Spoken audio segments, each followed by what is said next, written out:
오늘 설교의 제목은 너의 이웃을 너 자신과 같이 사랑하라입니다. 오늘 본문 말씀은 갈라디아서 5장 14절에서 15절 이 두 구절의 말씀입니다.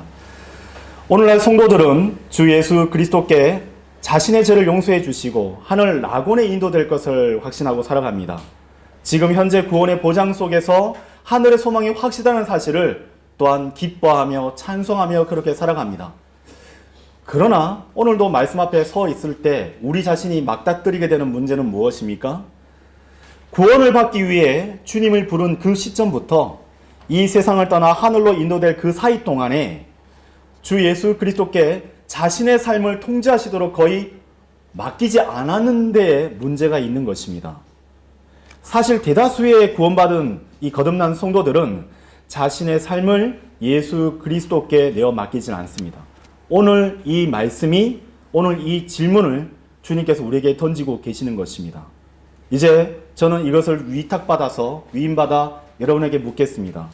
여러분, 구원받은 이후에 여러분의 삶의 통제권을 주님께 순순히 넘겨드리셨습니까? 예수 그리스도께 속해 있는 삶을 살아가고 있는 성도라면 여러분, 간음이나 행악을 저지르지 않죠. 예수님께 속한 삶을 살고 있는 사람은 음행에 연루되지 않습니다. 예수님께 자신을 의탁한 사람은 술 취하지 않습니다. 주님께 자신을 드린 성도는 원수 맺는 일과 분노와 시기를 쉽게 드러내지 않습니다. 예수 그리스도는 여러분 미움과 다툼의 창시자가 아니시기 때문입니다. 근데 우리는 이 모든 것들을 그리스도인이라고 고백하는 자들 안에서 발견하게 됩니다. 슬프게도 이런 육신의 일들이 우리의 삶 속에서도 눈을 띈다는 것을 우리 각자도 때로는 인정할 수밖에 없는 것이죠.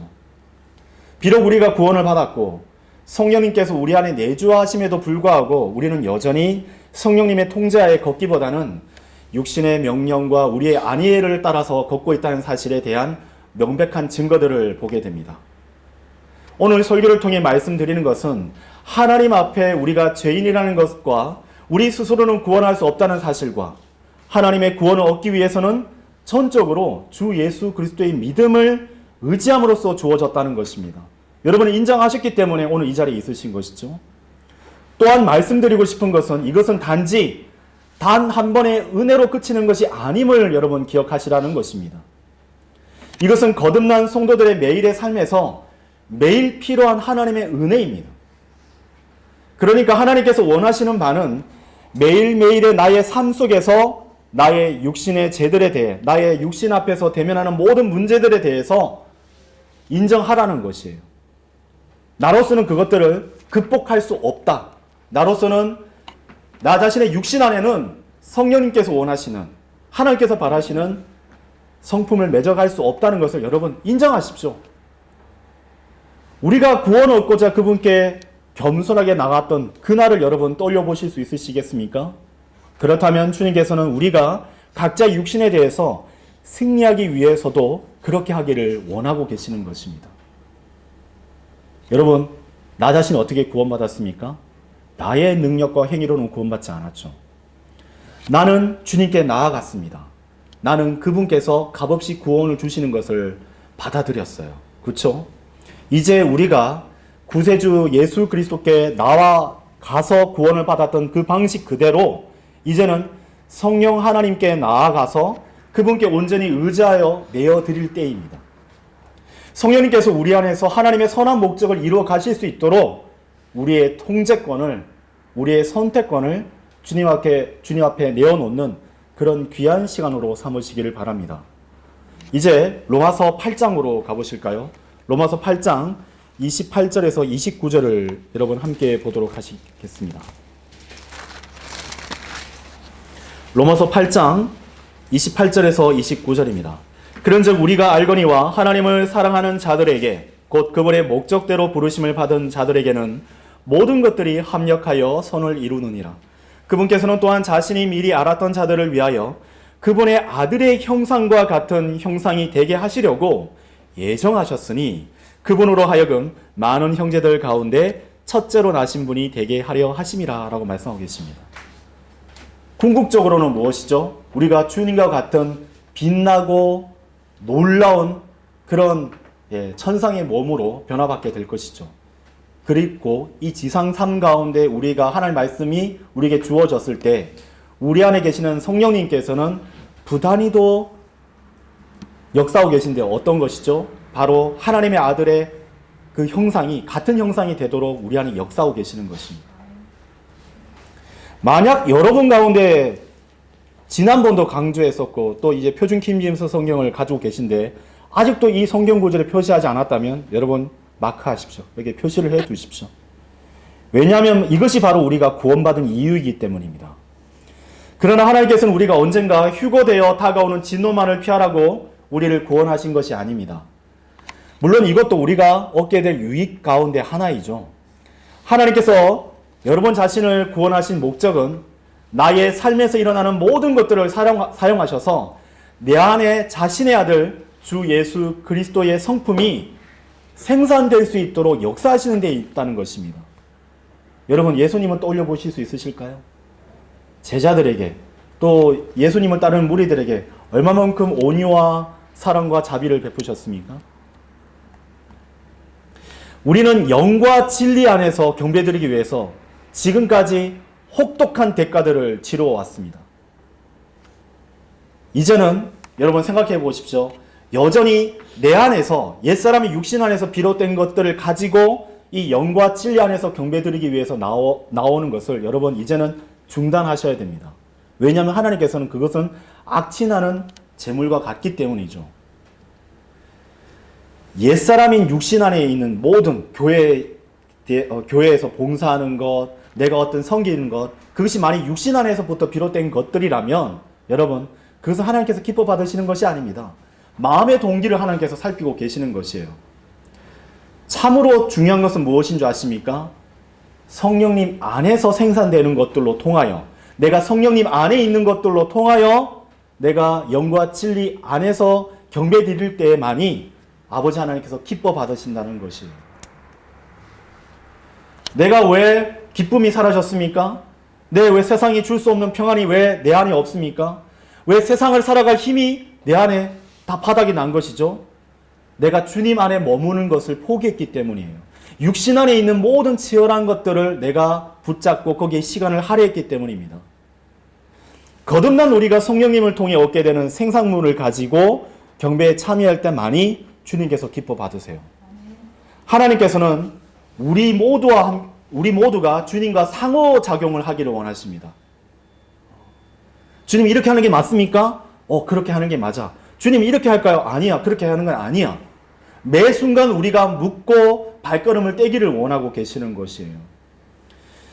주님께서는 우리가 올바로 반응하기를 원합니다. 그래서 주님의 사랑과 성령님 안에 있는 풍성한 열매가 우리의 삶 가운데 드러나고 나타나고 여러분이 그리스도인인 것을 입증해 보이기를 원하고 계세요.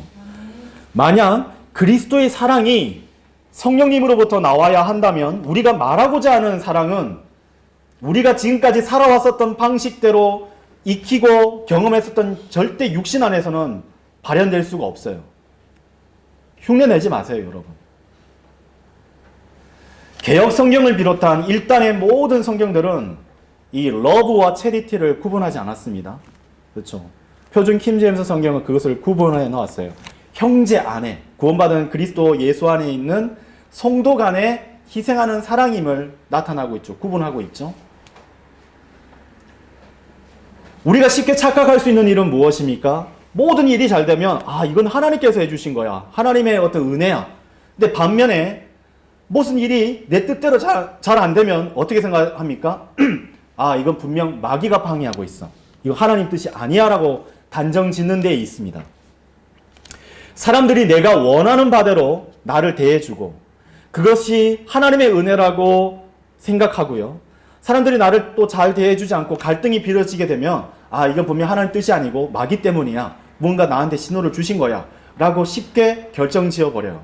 그러나 제가 오늘 이 시간 말씀드리고 싶은 것은 잘되든 못되든 비록 하나님께서 직접 명령하지 않으실다 할지라도 그 모든 것들이 하나님의 허락하에 발생하였다는 사실입니다. 이는 우리로 하여금 전적으로 하나님만을 바라보고 하나님만을 의지하도록 하는 하나님의 뜻이 있는 것이에요. 성경을 펼쳐보십시오. 시편 18편에는 하나님의 돌보심이 있습니다. 모든 세상의 어떤 완악함과 어떤 공격 가운데 있어도 우리가 평안함을 얘기하고 있어요. 느헤미야 8장에 보면 주님의 기쁨이 있습니다. 요한복음 14장에는 하나님의 화평이 있어요. 로마서 5장에 보면 하나님의 절대적인 사랑이 어떻게 나타났고 우리에게 주어졌는지에 대해서 얘기하고 있습니다. 여러분 성경을 펼치면 이 놀라운 것들, 말씀을 이리저리 살펴봐도 하나님께서 우리에게 공급해 주시는 것들이 넘쳐나는데 자꾸 우리의 삶 가운데 문제를 맞닥뜨리게 되는 이유는 무엇입니까? 하나님 말씀이 아닌 우리의 육신을 바라봤기 때문이에요. 눈을 돌렸기 때문입니다. 육신은 우리가 다룰 수 없는 상황이나 환경을 원치 않습니다. 자기 의도대로 되기를 원해요. 여러분 나이가 어떻게 되세요? 50대, 60대, 70대. 그러면 그만큼 육신은 여러 번 안에서 체득되고 있던 그 경험치들을 그 토대로 생활하기를 원합니다. 누군가가 나에게 불친절하게 대할 때 어떻습니까? 내 욕심은 즉시로 그것을 맞받아칩니다. 왜? 자기 보호, 자기를 지켜야 되기 때문에. 나의 육신은 내가 다룰 수 없는 문제가 벌어지면 짜증이 나고 화를 냅니다. 그렇다고 하나님께서 우리가 원하시는 대로 가도록 그렇게 우리를 내버려 두지 않으실 것이에요. 하나님의 은혜와 사랑은 그런 게 아니에요. 거기서 비껴놨다면 잡아다가 여기 다시 원위치 시키십니다.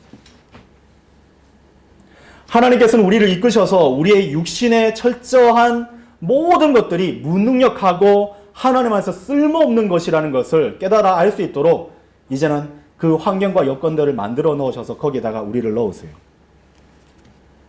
이로써 우리는 주님께로 나와 구원을 받게 되었던 것처럼 우리의 인생이 이제는 통째로 성령님께로 말미암아 통제받는 삶 가운데서 연단을 받게 되는 것입니다. 이스라엘 백성들이 출애굽하였었던 것을 여러분 떠올려 보실 수 있습니까? 거리가 상당히 가깝잖아요. 약속의 땅까지 갈 수 있는 건. 몇 주 만에 갈 수 있는 거리였는데 몇 년 만에 갔죠? 무려 40년. 예. 왜 그런 일들이 벌어졌던 것입니까? 연단하는 과정이 필요했기 때문이에요. 여러분 베드로후서 1장 3절을 보실까요? 베드로후서 1장 3절을 보십시오.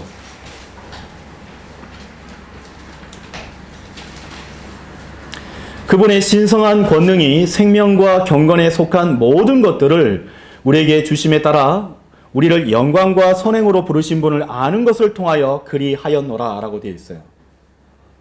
2절에 보면 하나님을 아는 것과 우리 주이신 예수 그리스도 아는 것을 통하여 너에게 은혜와 평안이 크게 늘어나기를 기원하노라 라고 되어 있어요. 그러면 어떻게 됐습니까? 이 말씀에 따르면 내가 구원받았을 때 나는 단지 영원한 생명만 받은 것이 아니에요.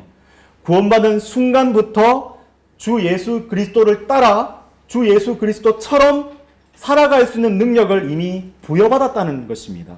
그것을 위해서 성령님께서 우리 안에 계신 것입니다.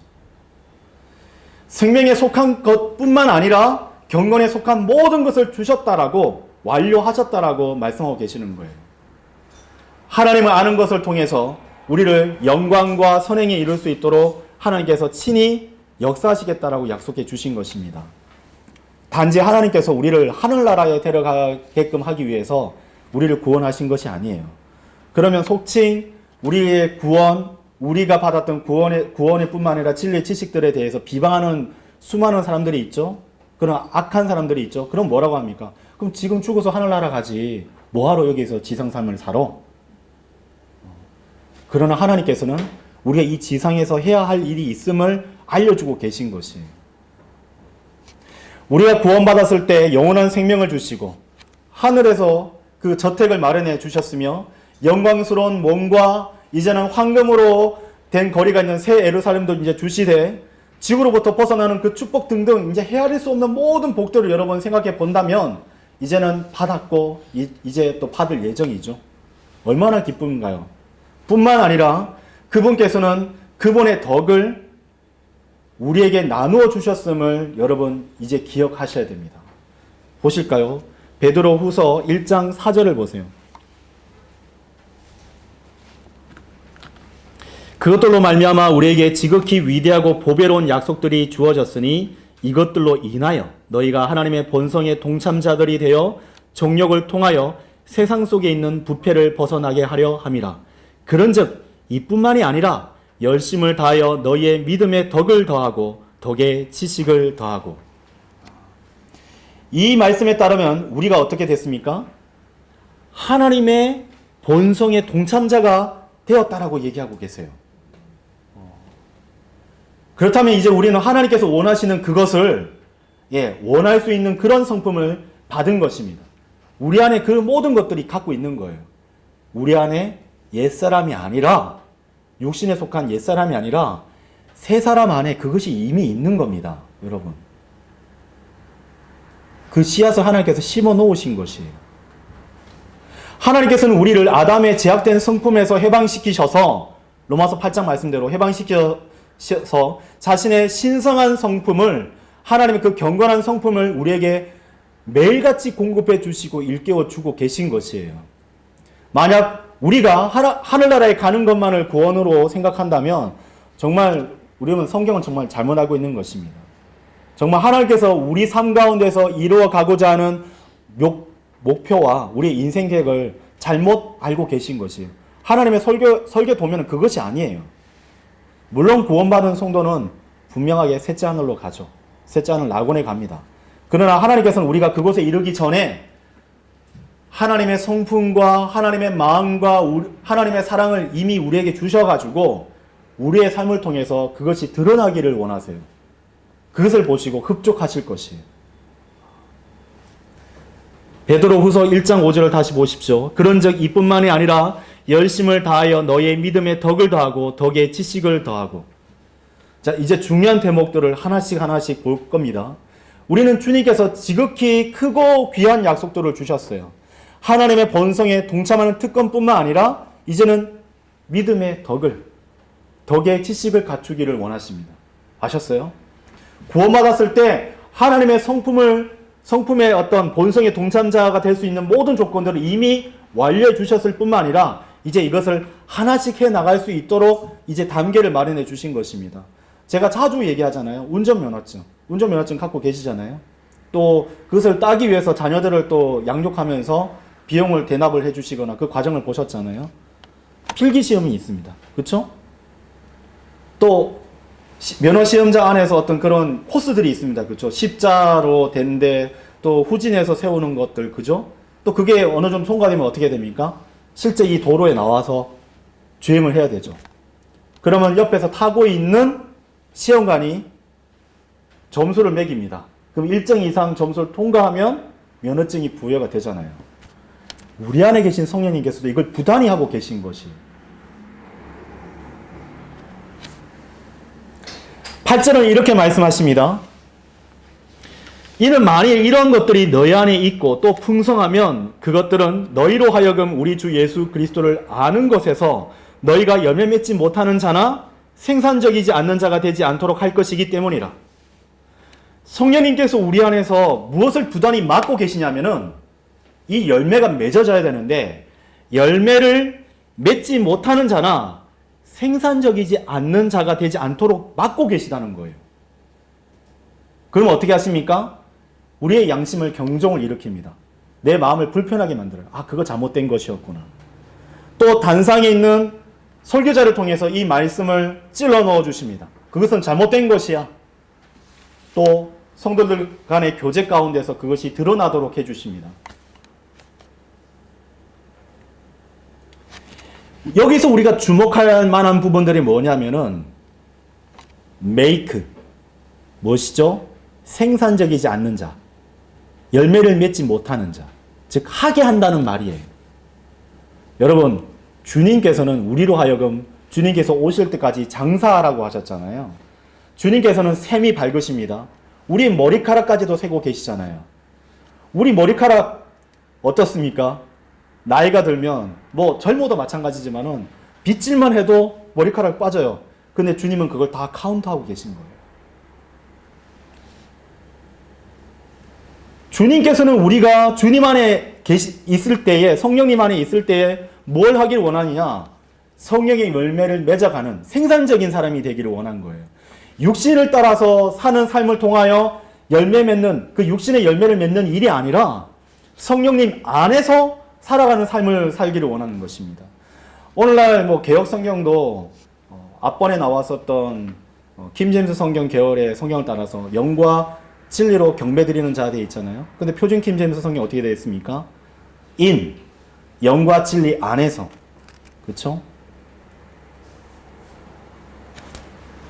영과 진리 안에서 있을 때만이 하나님께서 기뻐 받아주실 수 있는 거예요. 영과 진리 안에서 우리가 살아가고 행할 때만이 주님께서 우리 안에 계시는 목적들이 이루어가는 것입니다. 우리가 성령님 안에 있을 때 믿음과 덕과 지식과 절제와 인내와 경건, 그리고 형제다운 친절과 성도 간에 희생하는 사랑이 맺어질 수 있다는 것을 우리로 하여금 계속적으로 반복해야 해서 알려주고 계신 것이에요. 비록 우리가 모든 애언을 꿰뚫고 세대주의에 전통하고 환란, 또 휴거, 그리스도의 심판석, 천년왕국 등에 대한 온갖 지식을 다 습득하였다 할지라도 우리가 주 예수 그리스도께 나 자신을 내어드려 헌신하지 않는다면 그와 같은 지식은 우리 삶에서 아무런 열매를 맺지 못할 것입니다. 왜요? 뭐라고 하셨는데요? 너희의 믿음에 덕을 더하고 덕에 지식을 더하고. 순서를 여러분 잘 보셔야 돼요. 창세기부터 요한계시록까지 각 성경의 개요를 다 알고 주제를 다 꿰뚫어 보는 통찰력이 있다 한들 그것이 우리의 마음에 또 우리 성도들 간에 하나님의 사랑과 평안이 있음을 입증하거나 지켜줄 수 없다면 무슨 필요가 있겠습니까? 지식이 있다고 해서 우리 안에 절제와 사랑이 있다고 할 수는 없습니다. 초대교회 성도들은 이 지식이 없었어요. 우리가 아는 것만큼.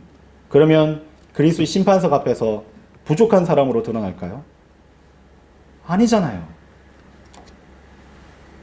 여러분이 하나님의 은혜로 부여받게 된 그 지식이 주님에 관한, 주님을 아는 지식이라 할지라도 그 지식이 직접적으로 열매 맺는 일과 상관이 없다면 여러분 되돌아보셔야 됩니다. 성경을 읽고 구령하고 공부하고 기도하는 가운데서 나아가고 훌륭한 그리스도인이라고 주변에서 칭송받는다 할지라도 그 성도의 삶에 갈라디아서 5장 22절과 23절에 나오는 성령님의 풍성한 열매가 나타나지 않는다면 그 성도는 엄청난 교회 봉사를 한다 할지라도 아주 명예로운, 영적인 명예로운 이름으로서 사람들 사이에서 칭송받는다 할지라도 성령님과는 아무 상관이 없는 육신적인 상태에 있는 것입니다. 저는 그러한 목회자, 그러한 성도들을 봤어요. 저뿐만 아니라 여러분도 보셨을 것입니다. 성경 공부를 많이 하고 설교도 많이 듣고 신학교를 나왔다 할지라도 자기 자신을 부인하고 육신의 욕심을 성령님의 통제하에 내려놓지 않는다면 우리는 결코 하나님께서 원하시는 사람이 아님을, 또한 나 자신이 거기에 부합하는 사람이 아니라면 우리 또한 육신적인 사람임을 여러분은 마주 대하셔야 되는 거예요. 구원도 받았고 성경에 능통한 사람이 자기 아내를 어떻게 대해야 하는지 모르는 까닭은 무엇입니까? 여전히 욕설과 폭력을 행사해요. 교회에서는 말끔하게 양복을 입고 마치 막 자기 아내를 아끼는 것처럼 얘기하는데 자기 아내의 뺨을 때리고 발로 차고 욕설을 퍼붓고 있다. 성경대로 믿는 그리스도인인가요? 그 아내는 그 형제의 2층 서재에 올라가기를 두려워하였다고 합니다. 왜? 2층에 올라갔다가 등 떠밀어서 계단에 굴러떨어져서 죽을까봐 무서웠다고 해요.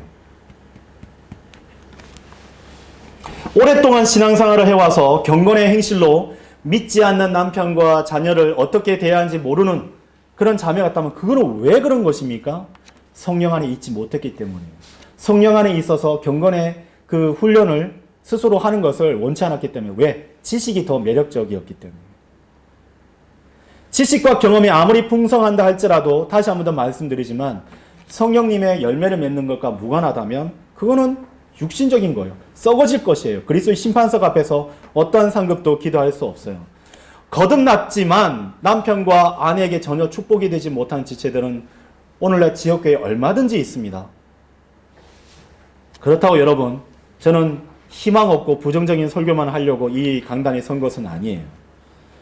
우리의 영적 성장은 점진적인 과정이지 단 한 번만에 오케이 끝났어 라고 하는 과정이 아닙니다. 시작하시면 돼요. 여러분 베드로후서 1장 5절을 한번 눈여겨보실까요? 여기 보면 열심을 다하는 것이 첫 단계인 것을 볼 수 있습니다.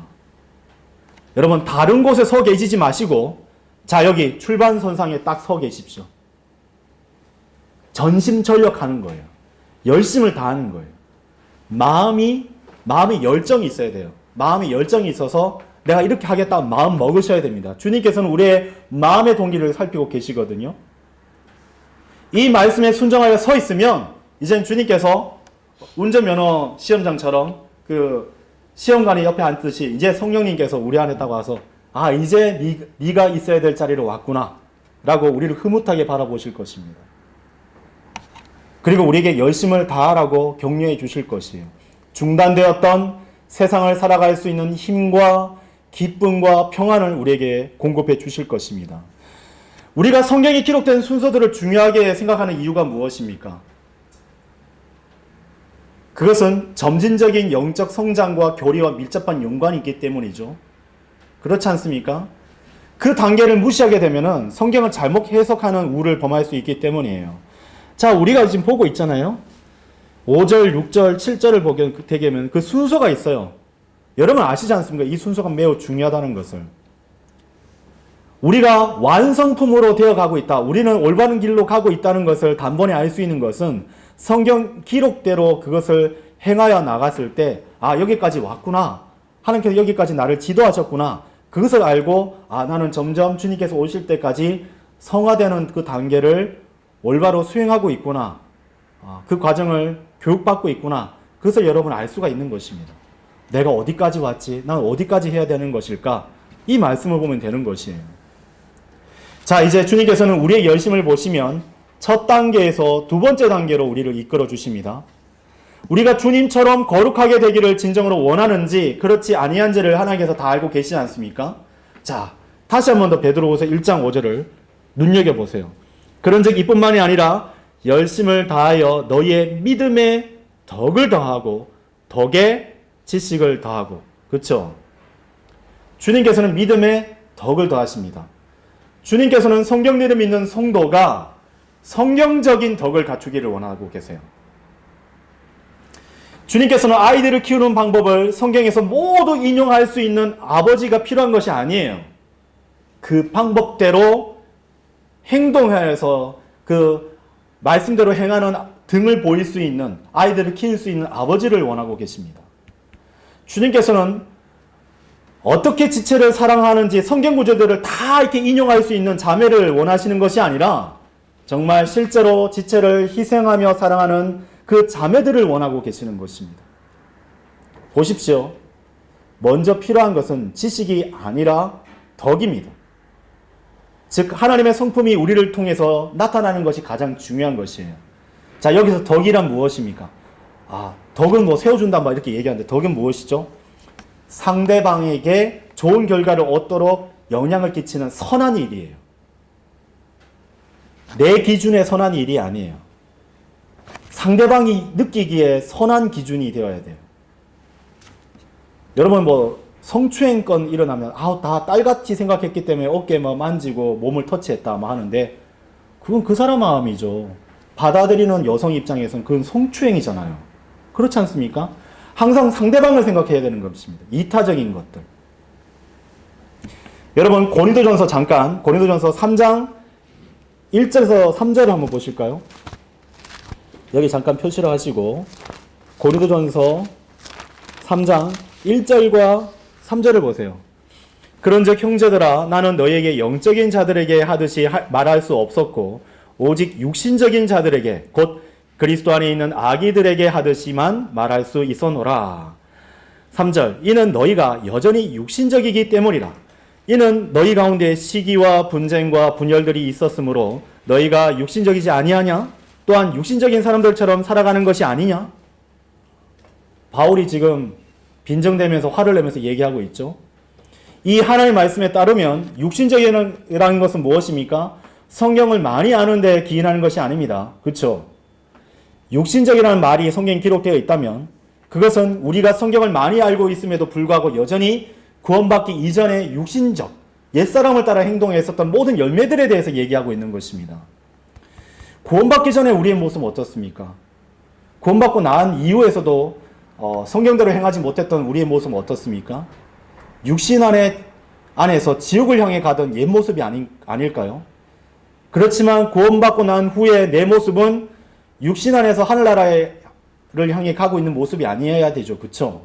이제 성령님 안에서 살아가는 그 모든 것들을 어떻게든 탐구하고 찾아내고 그것을 하나하나씩 삶 가운데 투영하여서 적용하여서 살아가야 되는 것입니다.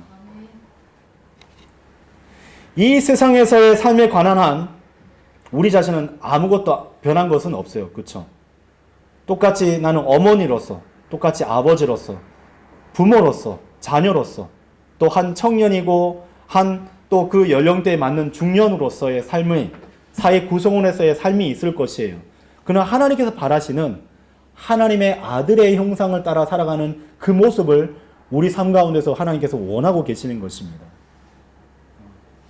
만약 우리가 하나님께 온전히 순종하여서 제대로 된 변화된 모습을 주님께 보인다면 휴것이 변화받을 것이 분명한 그 몸과 거의 비슷한 모습을 띠고 있을 것이에요.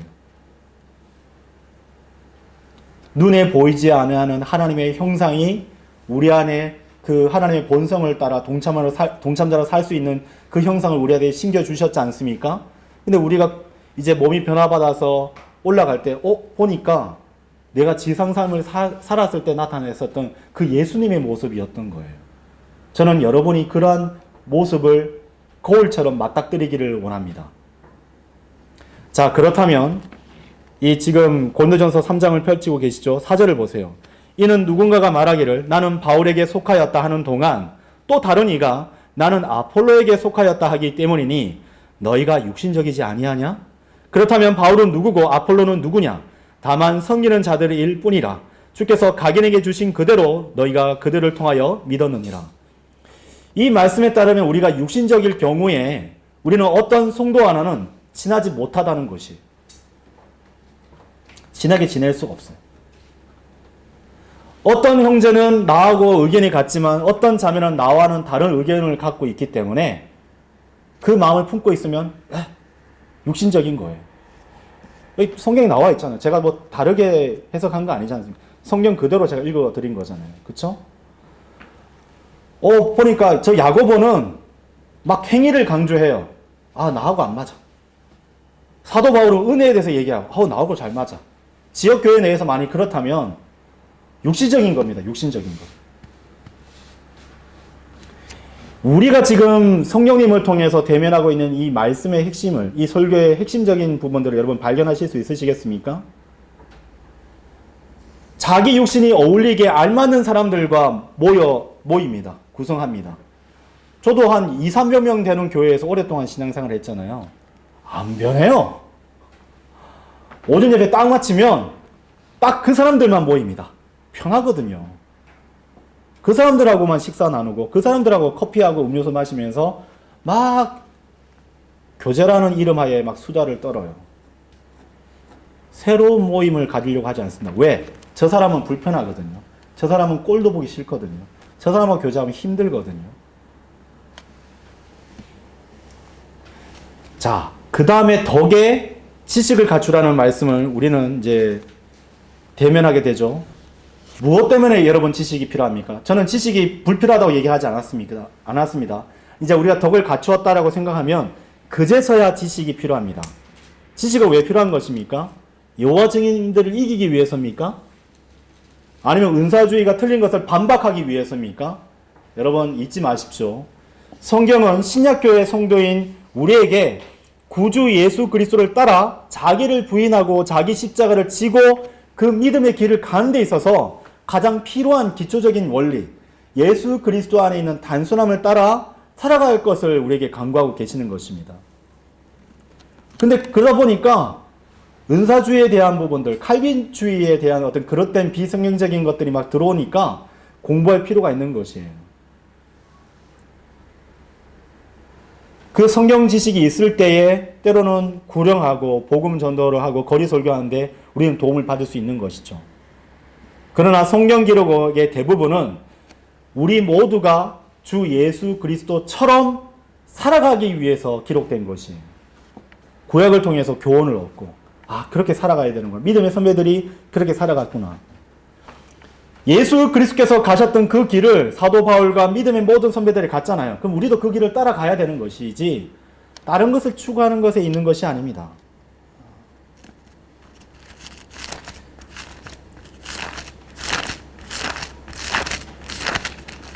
다시 베드로 후서 1장을 보시면 6절을 보시게 되면요. 1장 6절을 보시게 되면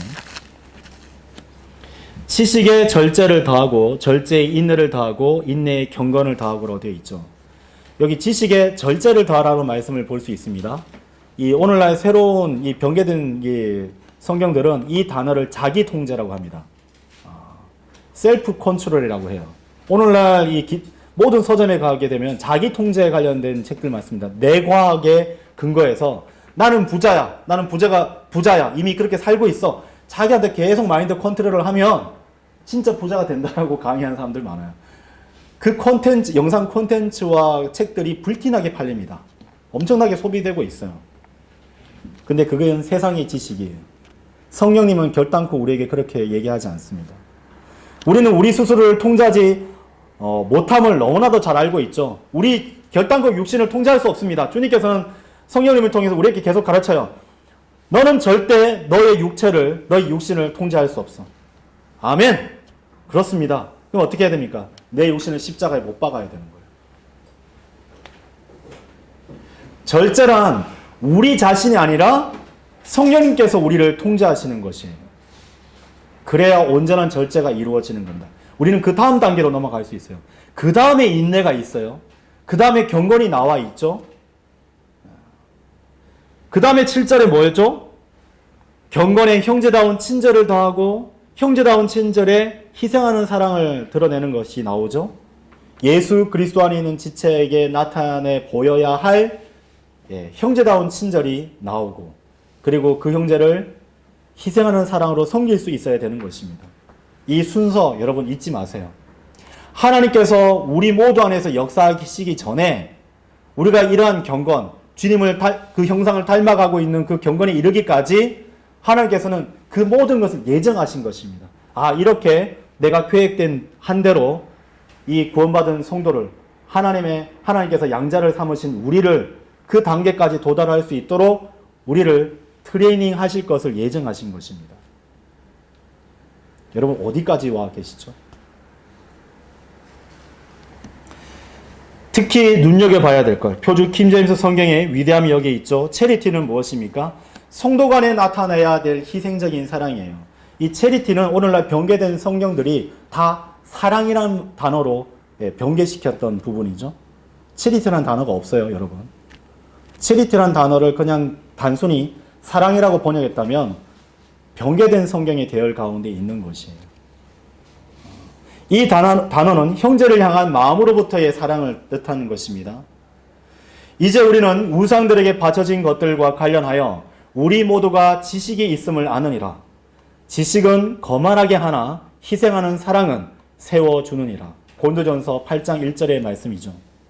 만약 어떤 아무개 형제가 나에게 진짜 못되게 굴었어요.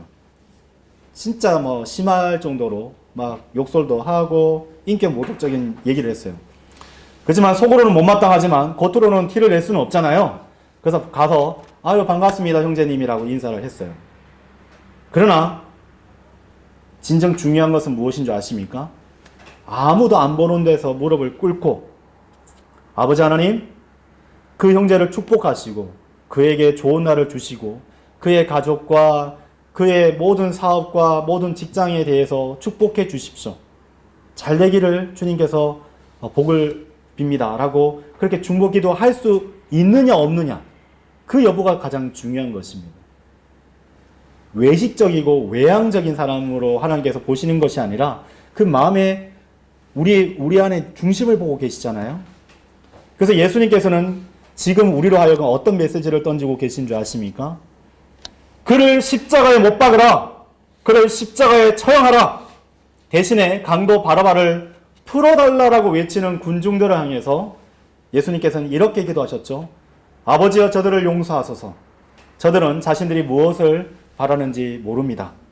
그렇게 말씀하신 것을 오늘날 우리로 하여금 떠올리고 기억하기를 바라고 계시는 것입니다. 그리고 더 나아가서 우리에게 그동안 못되게 행동하는 그 사람을, 그들을 용서하도록 촉구하고 계시는 것이에요.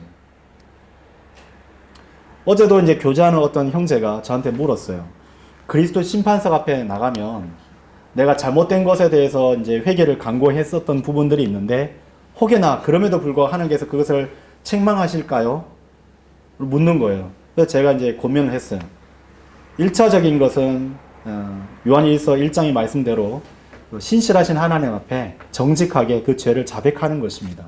그럼 하나님께서 용서해 주시고 관계가 회복될 것이에요. 그리고 두 번째로 반드시 하나님께 경배 드리기 전에 그 형제와 자매에게 가서 용서를 진심으로 구하셔야 됩니다. 그래야 하나님께서 받아주십니다. 하나님께서는 오늘 본문 말씀을 통해 너는 너의 이웃을 너 자신과 같이 사랑할지니라 라고 말씀하십니다. 그렇다면 하나님께서는 지금 우리의 마음에 뭐라고 지금까지 얘기를 해주셨나요? 하나님께서는 우리가 그와 같은 사랑, 주 예수 그리스도께서 나에게 보여주셨던 그 사랑으로 우리를 사랑하신 자신의 아들의 형상을 우리 안에 형성해 나가기를 원하고 계십니다. 우리가 하나님의 아들과 같은 형상으로 변모되기를 원하고 계세요. 궁극적으로는요, 우리가 하나님의 아들이라면 당연히 아버지와 같은 모습이 되어야 합니다. 저는 저희 아버지하고 어머니 중에서 저희 부모님을 많이 빼닮았죠. 그렇죠?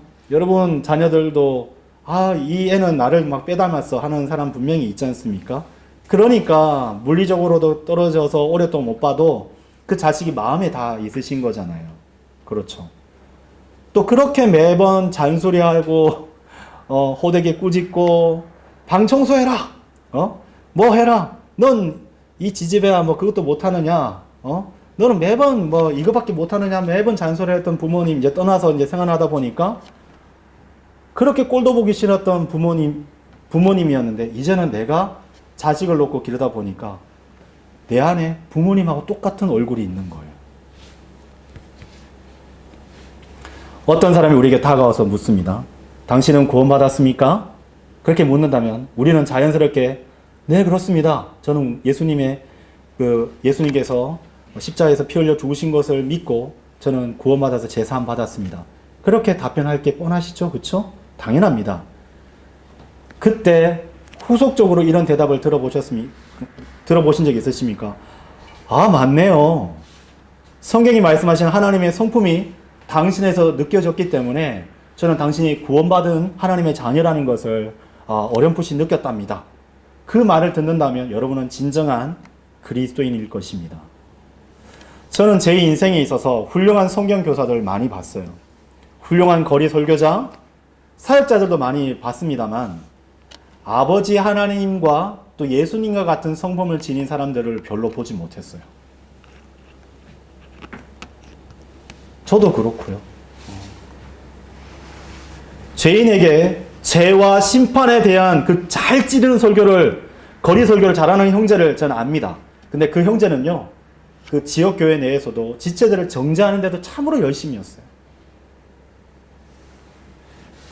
경건한 사람을 보기가 왜 이렇게 힘든 것입니까? 이 순서를 따라 베드로후서 1장 그 말씀을 따라서 그 단계를 건너뛴 사람들이 많기 때문이에요. 내 육신이 자기 보호를 위하여 지식을 움켜쥐었기 때문에 생긴 부분이죠. 덕의 지식을. 그렇죠? 왜 오늘날 이렇게 아버지 하나님을 닮은, 예수님을 닮은 자신 안에 있는 성령님을 따라 살아가는 성도가 왜 이렇게 보기 드문 것입니까? 오늘 우리가 이 말씀을 들었어요. 정말 예수 그리스도께서 우리에게 나타내 보이신 것처럼 형제를 희생하며 사랑하는 성도가 될 것을 바라며 무릎을 꿇고 기도한다면 이제는 무슨 일이 벌어질 줄 아십니까? 하늘에서 무슨 일이 벌어질 줄 아십니까?